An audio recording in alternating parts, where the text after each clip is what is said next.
When you are a child, you are fed with the belief that certain ideas are good and others are bad. This religion is the good one, other religions are bad. This political party is good, that political party is bad. Right? But when you get older, you realize that everything is good in its own way. This religion has its good things, this ideology has its good things. It's not good, it's not bad, it's just different. But when you get even older, you realize once again that certain ideas are good and others are bad. So then you ask yourself, why do some people believe in religions or ideologies that are objectively bad?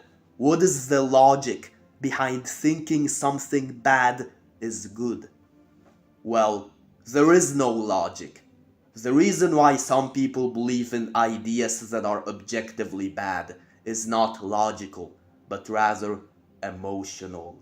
You see, for example, some people will believe in a religion not because there are any redeeming qualities about the religion, but because maybe their father believes in the same religion, and those people have made a promise to the father to be loyal and to have the same belief.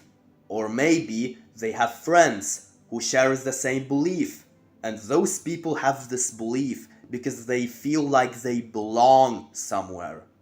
And so no matter how much you convince them that their belief is 100% false and wrong, they will still be loyal to their father, loyal to their friends and all of that. And so you cannot use logic to disprove a belief that only is there because of an emotional reason. A good example is with narcissists. They believe they never do wrong, which is not logical because logically everyone does something wrong at some point. But narcissists feel the need to protect their ego, so there's an emotional factor right there, which is why you cannot use logic against them. You cannot show them physical evidence that they are in the wrong sometimes, because they will start making excuses. They will start coping hard in order to preserve their ego. Another good example is with some Christians who believe Adam and Eve were the first people on earth. We have physical evidence in the form of fossils that tell us people have descended from apes and stuff. But those Christians can't accept the logic, so they start coping. Oh, those fossils were specifically created by God to test our faith in Adam and Eve. But what kind of BS is that? It has the same energy as saying, I will cheat on my spouse in order to test our love. This is why people are close-minded. Not because of logic, but because of emotions. This is why, if you disagree with someone else and you are arguing, don't try to convince them to agree with you. And don't try to get convinced by them. Instead, try to understand why they think the way they do and why you think the way you do.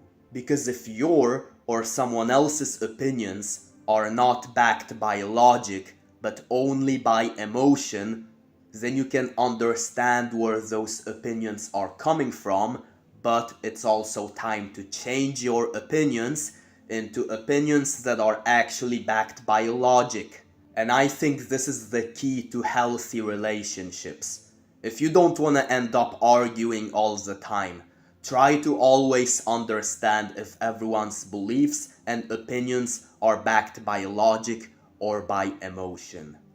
And my homework for you is to ask yourself, if you have a controversial or unpopular opinion yourself, and ask yourself, why do most people not believe in something you believe in? And why do you believe in this?